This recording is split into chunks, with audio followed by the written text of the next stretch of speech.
അപ്പോൾ ഇത് ഞാൻ സൗദിയിൽ നിന്ന് നാട്ടിലേക്ക് വരുന്ന ഒരു കുഞ്ഞു വ്ളോഗാണ് കേട്ടോ. ശരിക്കും പറഞ്ഞാൽ ഇത് ഞാൻ കംപ്ലീറ്റ് ആയിട്ട് വീഡിയോ എടുക്കണമെന്ന് വിചാരിച്ചിരുന്നു, പക്ഷേ അതിന് കഴിഞ്ഞില്ല.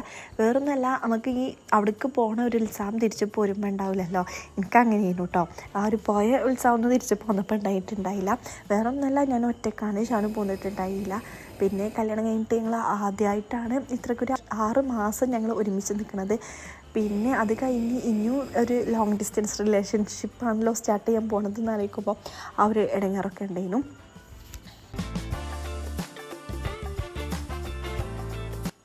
ഇൻഡിഗോക്കായിരുന്നു കേട്ടോ തിരിച്ച് പോകുന്നത്. അപ്പോൾ അവിടുത്തെ ഒരു സൗദി ടൈം ഒരു 1:30 ആ ഒരു ടൈമിനായിരുന്നു പോന്നിട്ടുണ്ടായിരുന്നത്. ഇവിടെ ഒരു 9:30 രാവിലെ ഒരു 9:30 ആയപ്പോഴത്തേക്കും ഞാൻ കാലിക്കറ്റ് എയർപോർട്ടിലെത്തിയിരുന്നു. എനിക്ക് ഉറക്കമൊന്നും ശരിയായിട്ടുണ്ടായിരുന്നില്ല കേട്ടോ. എല്ലാവരും ഉറങ്ങിയിരുന്നു. പിന്നെ രാത്രിയും കൂടെ അല്ലേ, ഉറക്കമൊക്കെ വരുന്നുണ്ട്, പക്ഷേ എൻ്റെ ഇരുത്തം ഒന്നും ശരിയല്ലാത്തതുകൊണ്ട് എനിക്ക് ഉറക്കം ഒന്നും കിട്ടിയിട്ടുണ്ടായില്ല. എൻ്റെ അടുത്തുള്ളവരൊക്കെ എനിക്ക് ഉറങ്ങുമ്പോൾ എനിക്കെന്തോ ഭയങ്കര സങ്കടമൊക്കെ ഉണ്ടായിരുന്നു കേട്ടോ. എനിക്ക് ഫോണൊക്കെ നോക്കാനും കഴിയണില്ല, കണ്ണടച്ച് കിടക്കാൻ തന്നെ തോന്നുക, ഇന്ന് ഉറക്കം വരണമില്ല. എനിക്കെന്തോ ഭയങ്കര മടുപ്പ് തോന്നി കേട്ടോ. ഈ ഒരു യാത്ര ഭയങ്കര മടുപ്പ് തോന്നി.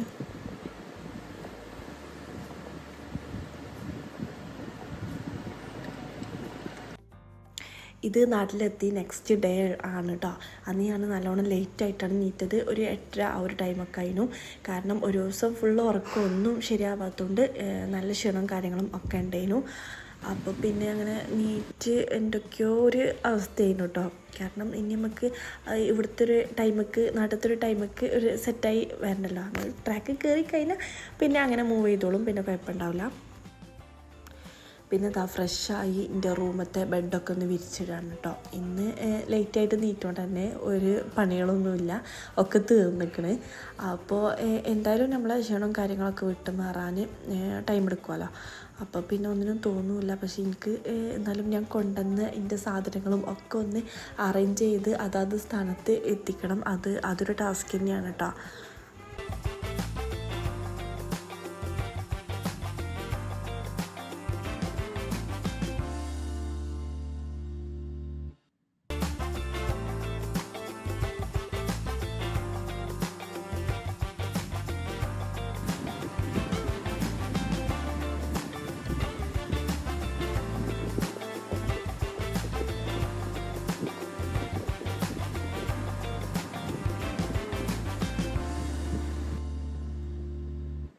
ഇത് ഞാൻ എൻ്റെ കുറേ മുന്നേ ഇങ്ങനെ ഇതിലൊക്കെ നമുക്കിങ്ങനെ തോന്നുമ്പോൾ ലൈഫ് കോഡ്സും അങ്ങനെയൊക്കെ ഇങ്ങനെ എഴുതി വെറുതെ ഇങ്ങനെ ഇട്ട് വെച്ചതിനും കുറേ മുന്നേ എഴുതിയതിനും പിന്നെ എനിക്ക് കൈമൊക്കൊന്നും അങ്ങനെ ടൈം കിട്ടിയിട്ടില്ല. അപ്പോൾ ഇനി ഇതൊക്കെ ഒന്ന് മോഡിഫൈ ചെയ്ത് എന്തിലൊക്കെ മാറ്റം വരുത്തിയിട്ട് വെക്കണം എന്നൊക്കെ ഉണ്ട്. അപ്പോൾ അതിൻ്റെ വീഡിയോസൊക്കെ കാണിച്ചു തരുന്നുണ്ട് ഇൻഷാ അല്ലാ.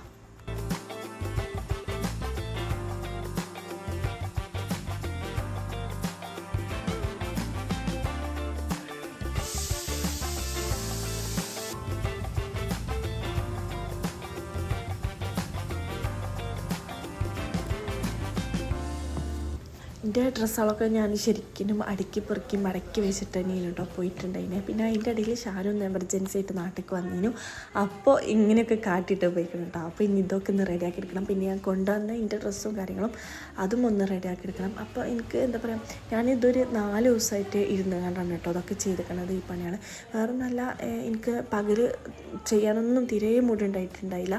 അപ്പോൾ ഞാൻ രാത്രി വെക്കാറും പിന്നെയും കുറച്ച് എനർജിയൊക്കെ കിട്ടുക. അപ്പോൾ ഞാൻ രാത്രി കുറച്ച് ഇങ്ങനെ മടക്കി വെക്കും. അങ്ങനെയൊക്കെ ഞാൻ ഒരു 4 ദിവസം എടുത്തിട്ടാണ് ഞാനതൊക്കെ ശരിയാക്കി എടുത്തത്.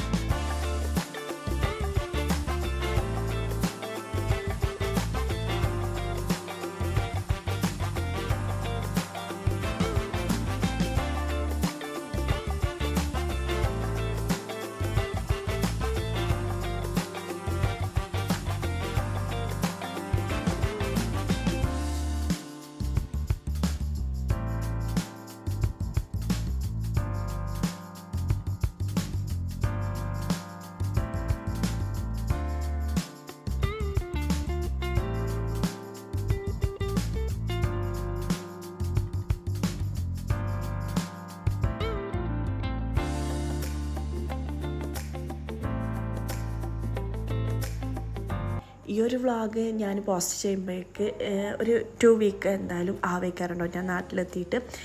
വേറെ ഒന്നല്ല, നമുക്ക് ടൈം കിട്ടണില്ല. പിന്നെ അറിയാമല്ലോ, നമുക്കൊരു സ്ഥലത്ത് നിന്ന് വേറൊരു സ്ഥലത്തേക്ക് വരുമ്പോൾ എല്ലാതും കൂടെ സെറ്റിലായി ട്രാക്കിൽ കയറാൻ ടൈം എടുക്കുമല്ലോ. പിന്നെ ഇങ്ങനെ ഫാമിലിയിലാകുമ്പോൾ അങ്ങനെ ഓരോ പരിപാടികളും കാര്യങ്ങളും അങ്ങനെ ആയിട്ടുണ്ടായിരുന്നു. പിന്നെ ഞാൻ എൻ്റെ വീട്ടിലേക്ക് പോകലും അങ്ങനെ ഓരോരോ തിരക്കൊക്കെ കാര്യങ്ങളൊക്കെ ആയിട്ടുണ്ട്. അപ്പോൾ അതുകൊണ്ട് എഡിറ്റിങ്ങും കാര്യങ്ങളൊക്കെ ലേറ്റ് ആവുന്നു.